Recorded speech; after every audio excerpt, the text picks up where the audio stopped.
SB19. Congratulations muli, ipinatunayan nyo na kayo talaga ang King of Concert dahil ang kanila nga pong concert sa Melbourne and Sydney ay sold out.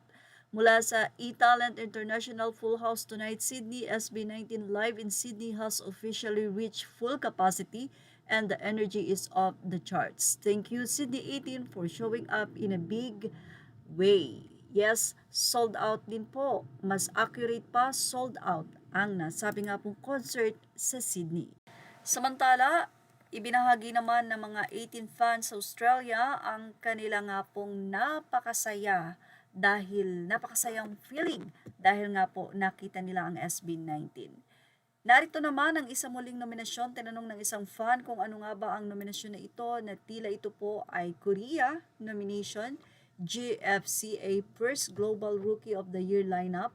Kasama po dito ang SB19 at nag-react po dito ang 18 or ang fans ng SB19. Ano ang masasabi nila sa nominasyon na ito?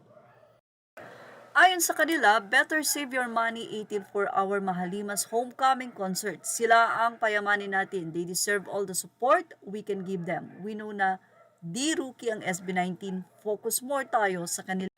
18 save your money na lang pang homecoming day 1 and 2 at fun project. Ibigay na lang pera natin sa boys natin ang payamanin, hindi ang mga link at app. Yes, sipa ng ilan, hindi naman rookie ang SB19. Yung ibang nandiyan ang mga baguhan while SB19 mag 8 years na kasabayan ng BTS. Paliwanag naman ng isa, rookie, 7 years na yan sila, another voting money making scheme I feel. Senior sila sa Pinas pero pag global rookie pa lang daw, so mas nakikilala na ang mga banu natin guys.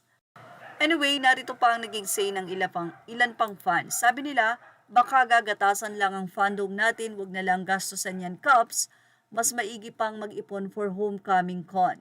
Hindi na po ito nire-recommend ng voting team dahil bukod sa may involve ulit na pera, wala po siyang physical award.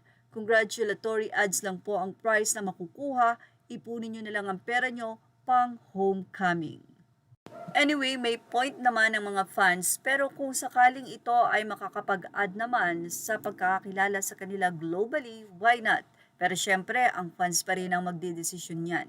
Hindi pa nga alam ito ng ibang 18, kaya naman ibinahagi natin ito sa YouTube channel natin dito sa Showbiz Snap. Kung sakasakaling mapagdesisyonan nila na iboto ang SB19 na ayon nga sa iba ay rookie globally. Pero dito sa Pilipinas, talaga namang hindi na sila rookie. Well, ano masasabi niyo about dito mga 18? Nilagay na ang inyong opinion sa ating comment section. Images are all credited to the rightful owners. Thank you for watching Showbiz Now.